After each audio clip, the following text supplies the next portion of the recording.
ரிதன்யா மட்டும்னு கிடையாது. இந்த மாதிரி படிக்கணும்னு நினைக்கிறவங்களுக்கோ, இல்ல வந்து கரியர் லெவல்ல நான் இன்னும் ஸ்ட்ராங் ஆகணும்னு நினைக்கிறவங்களுக்கோ, கல்யாணம் பண்ணிட்டு நீ என்ன வேணா பண்ணுமா அப்படின்னு சொல்ற சொசைட்டில தானே நம்ம இருக்கோம். ஃபேமிலி ப்ரெஷரே அது இருக்குல்ல. ஸோ என்னெல்லாம் பண்ணா இதெல்லாம் சரியாகும்?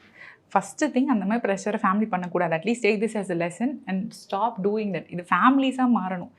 இல்லை ஃபேமிலி இப்படி தான் இருக்காங்க அப்படின்னும் போது இந்த ப்ரெஷர் வந்து நிறைய பேருக்கு இருந்திருக்கலாம்.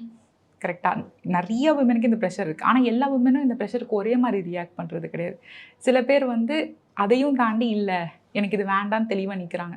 ஸோ அதான் நான் சொன்னேன், ஒன்று ஃபேமிலி சப்போர்ட்டிவாக இருக்கணும், இல்லை நம்ம வந்து ஓகே லைக் அவங்க நம்மளை பற்றி தப்பாக நினச்சாலும் நம்ம கொஞ்சம் வந்து டீவியண்ட்டாக இருக்கும், ரிபெல்லாக இருக்கும்னு நினச்சாலும் if you know it is right you have to stand up for your self and that comes with a cost. You will not be like by everybody. But அது ஓகேனா அதை எடுத்தாகணுமே தவிர்த்து அது அந்த தைரியம் எந்த தைரியம்னா எந்திரிச்சு வெளில வர்றது வந்து தைரியம் கிடையாது. வெளில வந்ததுக்கு அப்புறமா ஒரு பெரிய ட்ராமாவே நடக்கும். அந்த ட்ராமாவை ஃபேஸ் பண்ணுறதுக்கான தைரியம் வேணும் ஆக்சுவலி.